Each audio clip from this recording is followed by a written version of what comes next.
তোমাদের সব্বাইকে রাখি পূর্ণিমার অনেক অনেক শুভেচ্ছা এবং ছোটো ছোটো ভাই বোনেদেরকে জানাই অনেক অনেক ভালোবাসা। তো মোটামুটি আমাদের বাড়িতেও তো সকাল সকাল রাখি পূর্ণিমার জন্য সমস্ত কিছু তোড়জোড় শুরু হয়ে গেছে, কারণ আমিও আমার দাদাকে রাখি বাঁধবো। তো মোটামুটি রাখি বাঁধতে গেলে যেসব নিয়মকানুনগুলো থাকে সেগুলোই আর কি করা শুরু করে দিয়েছি। আর এর মাঝখানে তোমাদেরকে একটা কথা বলি, এই যে ভিডিও করছি দাদা কিন্তু অতটাও ক্যামেরা পছন্দ করে না, তাও আমি টুকটাক গল্প স্বল্প করে করার চেষ্টা করেছি। তো মোটামুটি তিলক চন্দন সমস্ত কিছু দেওয়া হয়ে গেলে এবার হচ্ছে রাখি বাঁধবার পালা। আর আমাদের বাড়িতে কিন্তু সবসময় ফুলের রাখিই বাঁধা হয়। তো ফুলের রাখি বাঁধা কমপ্লিট, টুকটাক খাওয়া দাওয়া এখানে হয়ে গেল। এবার যাবো হচ্ছে আমার দিদির বাড়িতে, কারণ আমি গিয়ে ওখানে আমার জামাইবাবুকে রাখি বাঁধবো আর দিদি হচ্ছে দাদাকে রাখি বাঁধবে। প্রত্যেক বছর ভাইফোঁটা হোক রাখি আমরা সবসময় আমাদের বাড়ি কমপ্লিট হয়ে যাওয়ার পর এখানেই আসি। তারপর এই তো এখানে সমস্ত কিছু কমপ্লিট হয়ে গেল।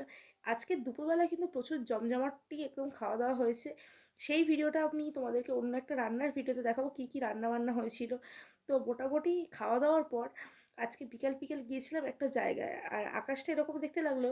তখন কিন্তু ভীষণ জোরে জোরে বৃষ্টি হচ্ছিল। তো বৃষ্টিটা কমার পর আমি যাচ্ছি একটা জায়গায়। তারপর রাস্তায় আমার কয়েকটা রাখি কম ছিল, আমি সেই কারণে জন্য কিনে নিলাম। আর আমি চলে এসেছিলাম আমার কম্পিউটার সেন্টারে, এই আমার মৃন্ময়দা যে ক্যামেরা দেখলেই শুধু মুখ ঘুরিয়ে নেয়। এখানে প্রচুর মজা আনন্দ করার পর আজকের ভিডিওটা তো এখানেই টাটা।